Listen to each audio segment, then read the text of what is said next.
सभी लोग बोर्ड पे ध्यान दो। हमारा जो अभी नेक्स्ट टॉपिक है इसका नाम क्या है? Redemption of by in the open market. मतलब कैसा है वो समझो।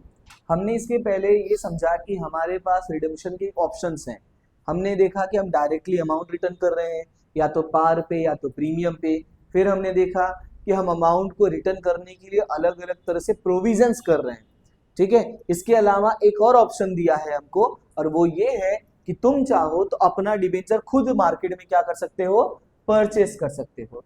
अब इसका मतलब क्या है? जैसे मार्केट में डिबेंचर तुमने इश्यू किया है, रिडम्पशन का जो टाइम आया उस टाइम से पहले तुमने अपना ही डिबेंचर मार्केट से परचेस कर लिया। अब जब तुम अपना ही डिबेंचर परचेस कर लिए हो तो मेरा क्वेश्चन क्या, अब अमाउंट रिटर्न करने की जरूरत है? क्यों?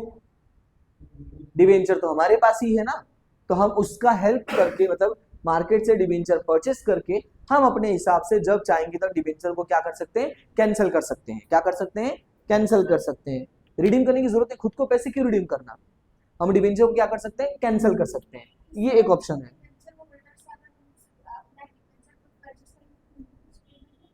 तो पैसा तो देंगे ना, फ्री में थोड़ी परचेस करेंगे, हम पेमेंट कर कर परचेस करेंगे। वही तो हमें यहाँ पे समझना है क्वेश्चन में। ठीक है, अब हम जब परचेस करते हैं तो हमारे पास दो ऑप्शन होता है। अब ध्यान से सुनना इसको कि मार्केट में जो आप परचेस कर रहे हो डिबेंचर, आपके पास दो ऑप्शन, यानी दो तरह से परचेस कर सकते हो। पहला ऑप्शन, आपने जो परचेस किया वो कैसे परचेस किया है? एक फेस वैल्यू लिखा है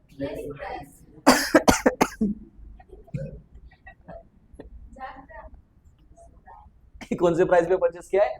लेस प्राइस। दूसरा दूसरा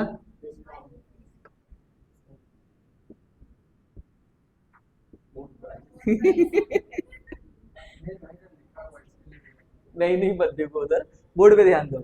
या तो आपने जो आपकी फेस वैल्यू है उससे कम प्राइस पे परचेस किया है, मैं अपने हिसाब से लिखूंगा, या तो उससे कम प्राइस पे परचेस कर सकते हो, या तो उससे ज्यादा प्राइस पे। अब ये क्या है, मैं आपको एक छोटा सा एग्जांपल देके समझाता हूँ, उसी में आपका कंसेप्ट भी क्लियर हो जाएगा और आपको एक क्वेश्चन भी समझ में आ जाएगा कैसे, वो बोर्ड पे अच्छे से ध्यान देना।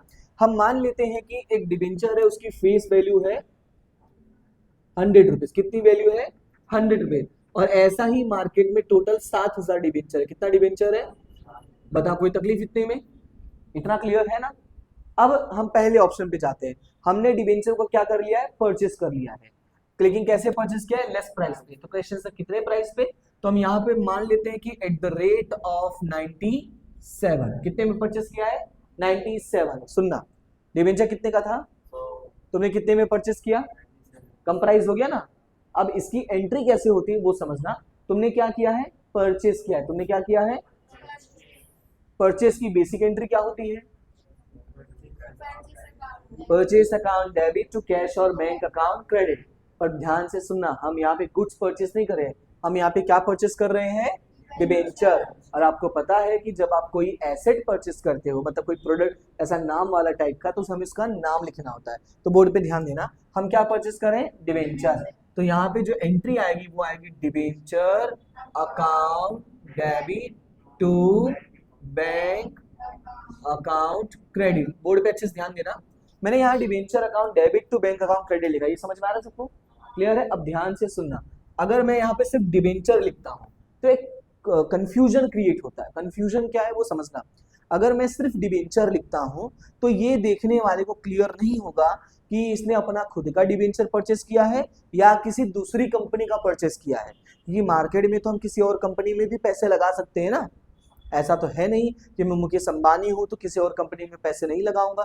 मेरा मन होगा तो मैं टाटा में भी लगाऊंगा, मेरा मन होगा तो मैं रिलायंस में लगाऊंगा। बात समझे कि नहीं? तो हमें ये क्लियर करना पड़ेगा ना। तो इसीलिए यहाँ पे एक वर्ड लिखना होता है, और वो वर्ड होता है ऑन डिबेंचर। क्या लिखोगे? ऑन डिबेंचर, मतलब अपना ही डिबेंचर लिया है। समझ में आया? तो जर्नल एंट्री क्या होगी? On debenture account debit to bank account credit. बता, कोई तकलीफ? अच्छा, अब अमाउंट कैसे लिखोगे? तो जैसा मैंने सिखाया था, नंबर ऑफ डिबेंचर कितना है? 7,000 और प्राइस कितना है? 97। मल्टीप्लाई करो, कितना आ रहा है? तो भी कर ले, 6 लाख। नहीं, इतना आ रहा है 6,70,000 9,000, 6,79,000। बता कोई तकलीफ? पहला पॉइंट क्लियर हुआ। अब ध्यान से सुनना। अब कुछ दिन के बाद हमने डिसाइड किया भाई इस डिबेंचर की हेल्प से जो हमने मार्केट से परचेस किया है, अब इसी डिबेंचर की हेल्प से हमने जो डिबेंचर इश्यू किया था उसको हम क्या करेंगे? कैंसिल करेंगे। तो क्वेश्चन है सर कैसे कैंसिल करेंगे, उसको ध्यान से सुनना। अगर मैं कैंसिल कराऊं कौन सा डिबेंचर? जो मार्केट में इश्यू किया था। अब आपको याद होगा जब हम डिबेंचर इश्यू करते हैं तो डिबेंचर अकाउंट क्या होता है? क्रेडिट होता है कि नहीं? अब वो क्रेडिट से उसको मैं कैंसिल कर रहा हूं तो मुझे क्या करना पड़ेगा? अपोजिट। अपोजिट मतलब डेबिट। तो एंट्री क्या होगा? Debenture account debit. कोई तकलीफ इतने में? अच्छा, डिबेंचर मैंने कितने में इशू किया था? 100 में इशू किया था कि नहीं?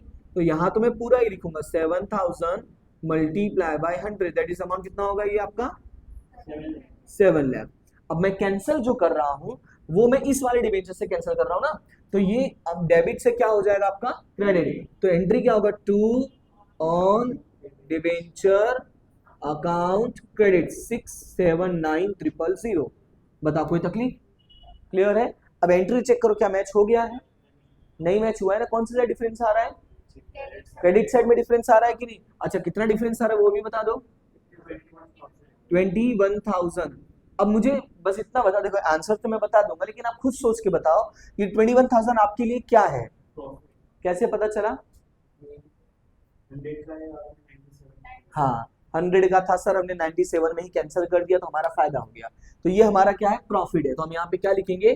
To profit on redemption of debenture account credit. कितने से प्रॉफिट हो गया है?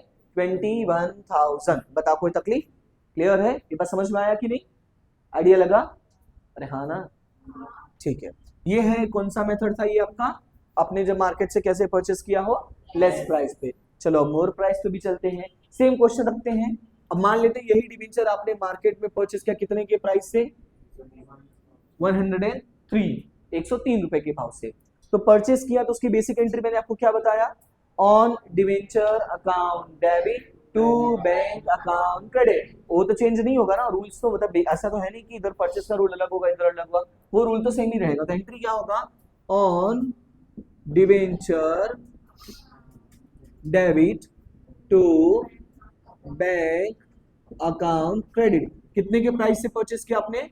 7,000 मल्टीप्लाई बाय 103। हिसाब करो कितना हो रहा है?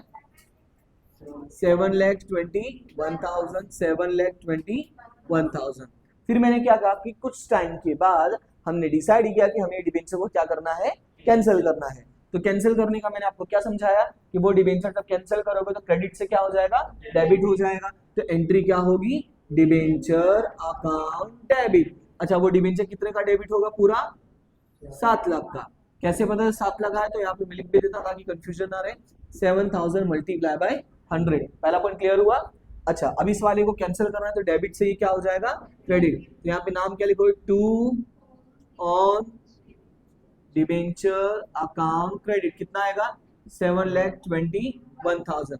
बताओ क्या दिख रहा है सिचुएशन आपको? डेबिट साइड में डिफरेंस दिख रहा है कि नहीं? कितने का डिफरेंस दिख रहा है? 21,000। क्या लग रहा है आपको? ये क्या है आपके लिए? लॉस है। समझ में आ गया कि नहीं? तो यहाँ पे हम क्या लिखेंगे? Loss on redemption of debenture account. बता कोई तकलीफ? क्लियर है? तो ये है आपका छोटा सा कंसेप्ट है जिसका नाम क्या है? Redemption of debenture by purchase of on debenture in open market. बता कोई तकलीफ? क्लियर है? देखो इसमें एक छोटा सा पॉइंट और है जो आपको याद रखना है, और वो याद क्या रखना है? बोर्ड पे ध्यान देना। हमें ये जो प्रॉफिट और लॉस हुआ है, कौन सा वाला? ये जो आपको यहाँ पे प्रॉफिट हुआ है और आपको यहाँ पे जो लॉस हुआ है, ये जो प्रॉफिट और लॉस हुआ है हमें इसको यहाँ पे ऐसे ही नहीं छोड़ना था। आपको पता है कि जब अकाउंट्स में हम अकाउंट्स बनाते हैं तो कोई भी अकाउंट्स हम रखते नहीं, हम उसको क्लोज करके ट्रांसफर कर देते हैं। पढ़ा है कि नहीं हम लोगों ने? तो इन सेम वे ये दोनों को भी हमें ट्रांसफर करना होगा। क्वेश्चन है कहाँ ट्रांसफर करना होगा? तो बस आपको ये याद रखना है कि ये हमारा क्या है? कैपिटल प्रॉफिट है। क्या है हमारा? ये कैपिटल प्रॉफिट है।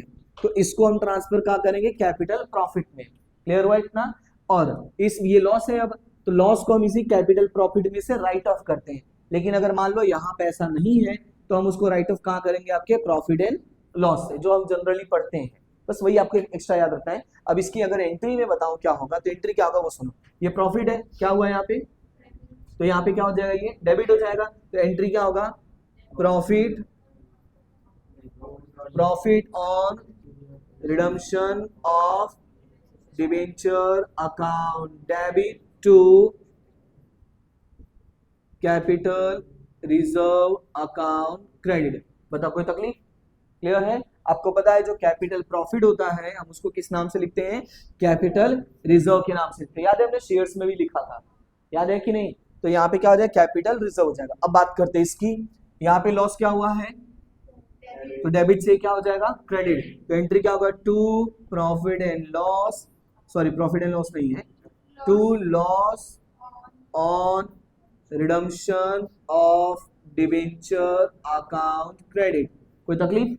अब ध्यान से सुनना, अब ये लॉस को आप हटाना चाह रहे हो, तो ये लॉस को हटाने के लिए हम ये चेक करते क्या हमारे पास पहले से ही कैपिटल रिजर्व में कोई पैसा है या नहीं। अगर मान लेते कैपिटल रिजर्व में पैसा है थोड़ा बहुत, तो पहले उसका नाम लिख देते हैं, तो कैपिटल रिजर्व अकाउंट डेबिट। पर इन केस अगर कैपिटल रिजर्व में पैसा नहीं है, तो आपको पता है नॉर्मली हम कहाँ ट्रांसफर करते हैं, प्रॉफिट एंड लॉस में। तो यहाँ पे नाम क्या लिखेंगे, नाम होगा statement of profit and loss account debit. Clear है इतना।